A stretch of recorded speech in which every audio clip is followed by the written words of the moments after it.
आजकल पता नहीं कौन मछली खिला दिया कि बेचारे का नशे दब गया। देख रहे हैं ना, ये देश का चुनाव है साथियों। ये जो लालटेनिया पार्टी है, लालटेन का युग तो खत्म हो गया ना, तो लालटेनिया पार्टी वाले लोग के उम्मीदवार यदि चुनाव जीतेंगे तो किसको प्रधानमंत्री बनाएंगे? पता है? किसी को पता है? कोई बता दीजिए कि प्रधानमंत्री कौन होगा? राहुल गांधी होगा, तेजस्वी यादव होंगे कि क्या अखिलेश यादव होंगे कि ममता दीदी होगी, या जेल में सब बैठा हुआ है केजरीवाल, हेमंत सोरेन लोग होगा। लेकिन यदि लवली आनंद जी चुनाव जीतेंगी तो इसकी गारंटी है कि नरेंद्र मोदी देश के प्रधानमंत्री होंगे, कोई दूसरा नहीं होगा। जिंदाबाद, समाज चौधरी जिंदाबाद, समाज चौधरी जिंदाबाद, नरेंद्र मोदी जिंदाबाद। बोलिए भारत माता की जय, भारत माता की जय, जय श्री राम। बोले सियावर रामचंद्र की। इस मंच पर उपस्थित तमाम भारतीय जनता पार्टी, जनता दल यूनाइटेड, हिंदुस्तानी आवाम मोर्चा, लोक जनशक्ति पार्टी और राष्ट्रीय लोक मोर्चा के सभी साथीगण साथियों और इस मंच के सामने उपस्थित तमाम भाइयों, बुजुर्गों, नौजवान साथियों, छोटे छोटे बच्चों, माता बहनों, आज हम आपसे आग्रह करने आए हैं। आज चुनाव प्रचार का आखिरी दिन है साहब, और हम लोग आग्रह करने आए हैं, इस देश में एक मजबूत सरकार चाहिए, मजबूत सरकार। और मजबूत सरकार के उदाहरण आपने देखे। आज देश और दुनिया में डंका बज रहा। 1947 में भारत आजाद हुआ था, लेकिन भारत का गौरव कभी बढ़ा नहीं। आपने देखा लंबे समय तक 55 वर्षों तक कांग्रेस पार्टी राज की देश में, लेकिन कभी मान नहीं बढ़ा पाया। लेकिन 2014 में जैसे ही आपने मोदी जी को देश का प्रधानमंत्री बनाया, दुनिया में डंका बजना शुरू हो गया था। और लोग कहते रहे भारत को दुनिया का चौथा वर्ल्ड कहा जाता था, दुनिया का गरीब देश कहा जाता था। मोदी जी ने 10 साल में पूरे भारत की आर्थिक स्थिति को ठीक किया, लगभग 25 करोड़ गरीबों को गरीबी रेखा से बाहर निकाला। और याद कीजिए साहब, जिस भारत को अंग्रेजों ने लूटने का काम किया, इस देश को सोने की चिड़िया हम कहते थे, स्वर्णिम काल था हमारा पंडित चाणक्य और चंद्रगुप्त मौर्य ने जब इस देश को, भारत को स्वर्णिम काल दिया, तब से सोने की चिड़िया कहा जाता था। जो आते थे वो लूट कर चले जाते थे। लेकिन मोदी जी ने कहा अब मेकिंग इंडिया का सपना पूरा करना है और सोने का शेर बनाना है जो दुनिया में दहाड़ने का काम करेगा।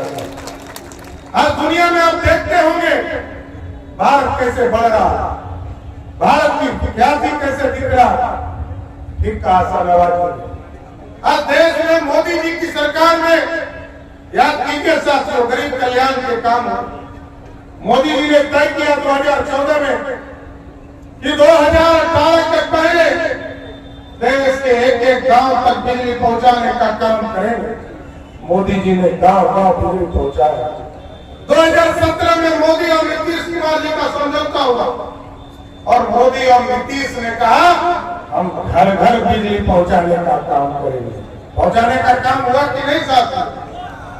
और अब मोदी जी ने कहा है इस देश के गरीबों के लिए अभी तक तो गांव तक बिजली पहुंचाया, घर तक बिजली पहुंचाया, मुफ्त बिजली तो नहीं दूंगा, लेकिन इस देश के गरीबों के घर पर बिजली बिल को ही जीरो करने का काम मोदी सरकार करेगी।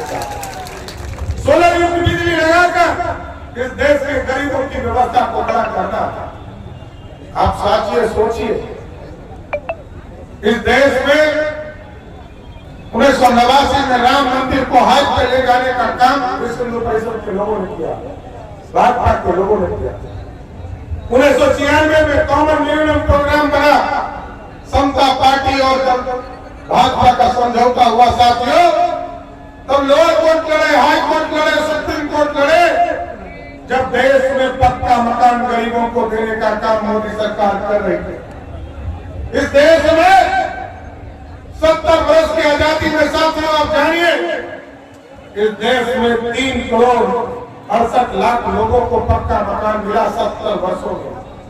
लेकिन मोदी जी ने 10 साल के शासनकाल में 4 करोड़ 21 लाख लोगों को पक्का मकान दिया, उसमें 55 लाख अकेले बिहार में दिया। और हम एनडीए के साथियों से आग्रह करेंगे, निवेदन करेंगे, हमारे कई प्रतिनिधि यहाँ बैठे हैं, हम सबसे आग्रह करें, भाजपा और एनडीए के वर्कर से भी आग्रह करेंगे। इस बार मोदी जी ने कहा है कि 3 करोड़ पक्के मकान देंगे, लेकिन एनडीए के साथियों से आग्रह करूंगा कि 2025 में फिर वोट मांगने आना है आपके बीच में, विधानसभा का चुनाव होगा। इतना जरूर एश्योर करना है कि सीभर लोकसभा में एक भी गरीब बिना पक्का मकान का नहीं हो। ये तैयारी करनी है साहब।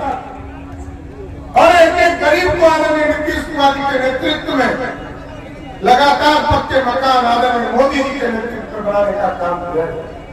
और जिस तरह टेंट में बैठकर इस देश में प्रभु श्री राम इसी तरह 400 वर्षों से इंतजार कर रहे थे, और उनको भी जैसे ही आपने एनडीए को जिताया 2019 में, वैसे ही मोदी जी ने भव्य राम मंदिर बनाना 19-20 में शुरू करवा दिया साहब।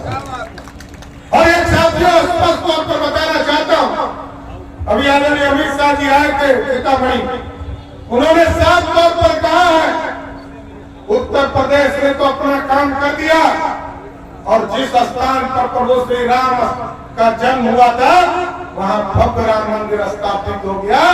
हम लोगों ने भी तय किया है कि सीतामढ़ी में जहां मां सीता का जन्म हुआ है वहां भव्य सीता मंदिर बनाने का काम। साथियों हम सबका साथ सबके विकास की चर्चा करते हैं और गरीबों के कल्याण की बात करते हैं, एक घर तक कल्याण के काम को पहुंचाने का काम कर रहे हैं।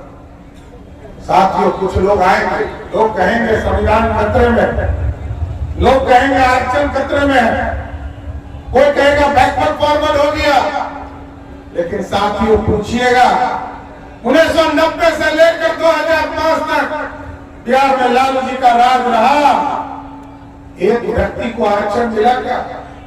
हिंदू हो, मुस्लिम हो, अति पिछड़ा हो, दलित हो, अति पिछड़ा हो, एक व्यक्ति का नाम बता दिया। 1990 से लेकर 2005 तक लालू यादव सिर्फ बोलते रहे, लेकिन किसी को आरक्षण देने का काम लालू प्रसाद ने नहीं किया। लेकिन लालू जी ने आरक्षण किसको दिया?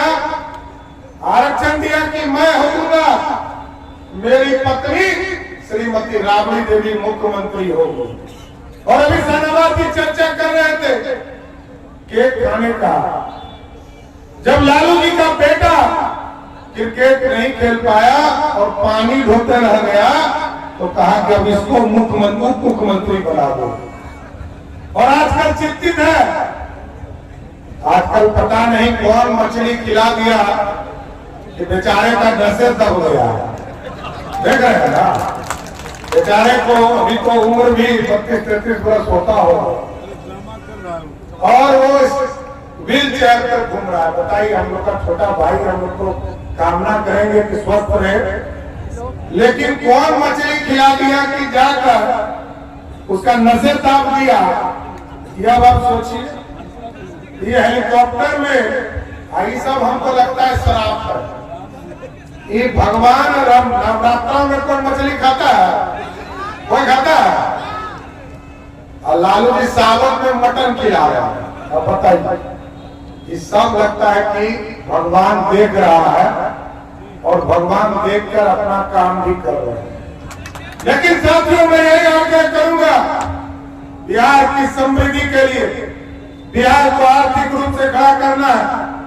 और अभी चर्चा कर रहे थे देवेश ठाकुर जी, रीगा चीनी मिल जो बंद हुआ है हम लोग पूरी तरह व्यवस्था कर रहे हैं कि 2025 के पहले उसमें काम लगाकर आपके चीजों को स्थापित करने का काम करेंगे। एकदम स्पष्ट रहिए साथियों, ये बिहार को बदलना है और आदरणीय नीतीश कुमार जी ने इसको पूरे ट्रैक पर लाने का काम किया और एकदम दो चीजों की गारंटी देकर अपनी बात को विराम दूंगा, क्योंकि हमको दो सभा सीधे इधर से जाकर पटना की तरफ देना है।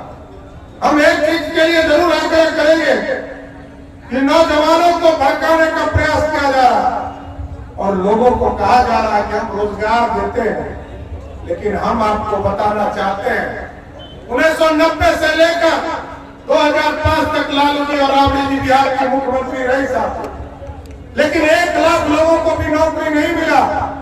लेकिन आदरणीय नीतीश कुमार जी और सुशील मोदी के नेतृत्व में जब 2005 से लेकर 2020 तक सरकार चली तो 7.5 लाख लोगों को नौकरी मिला और एकदम स्वस्थ करके जा रहा हूं नीतीश कुमार जी की तरफ से, मैं उनका उप मुख्यमंत्री हूं। एकदम स्पष्ट रहिए, 2025 के चुनाव में आऊंगा तो 10 लाख का जो घोषणा नीतीश कुमार जी ने किया है उस वादा को पूरा करके आऊंगा। 10 लाख सरकारी नौकरी पूरा करके आऊंगा। और ये जो कुछ माफिया लोग घूम रहे हैं आजकल, कोई शराब माफिया, बालू माफिया, दारू माफिया और कुछ लोग गरीबों को तंग करता है सिर्फ जमीन माफिया, इन लोगों को भी हम लोगों ने चिन्हित करने का काम शुरू कर दिया। एकदम या तो उसको सीवर के जेल में बंद करूंगा, नहीं तो नेपाल भागने के लिए उसको मजबूर करूंगा साथियों। एकदम स्पष्ट रहिए, इसलिए हम लोग आप लोगों से यही आग्रह करेंगे, निवेदन करेंगे, ये देश का चुनाव है साथियों। ये जो लालटेनिया पार्टी है, लालटेन का युग तो खत्म हो गया ना, तो लालटेनिया पार्टी वाले लोग के उम्मीदवार यदि चुनाव जीतेंगे तो किसको प्रधानमंत्री बनाएंगे? पता है? किसी को पता है? कोई बता दीजिए कि प्रधानमंत्री कौन होगा? राहुल गांधी होगा, तेजस्वी यादव होंगे कि क्या अखिलेश यादव होंगे कि ममता दीदी होगी, या जेल में सब बैठा हुआ है केजरीवाल, हेमंत सोरेन लोग होगा। लेकिन यदि लवली आनंद जी चुनाव जीतेंगी तो इसकी गारंटी है कि नरेंद्र मोदी देश के प्रधानमंत्री होंगे, कोई दूसरा नहीं होगा। इसलिए हम आपसे आग्रह करेंगे, तो जिताइएगा ना, पक्का ना? तो बोलिए तो हम शाहनवाज जी और देवेश जी सभी लोग माला पहना दे लवली जी को, पक्का जीत का माला है ना? एकदम एक वोट दीजिएगा ना? तो बोलिए एक बार दोनों हाथ उठा के, भारत माता की जय, जय श्री राम, बोलिए सियावर रामचंद्र की।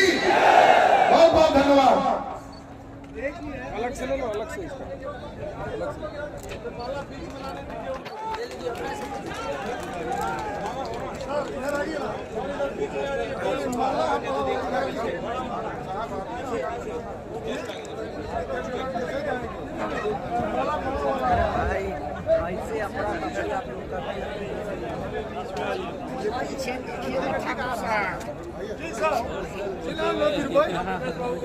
अलग थोड़ा हम गिरा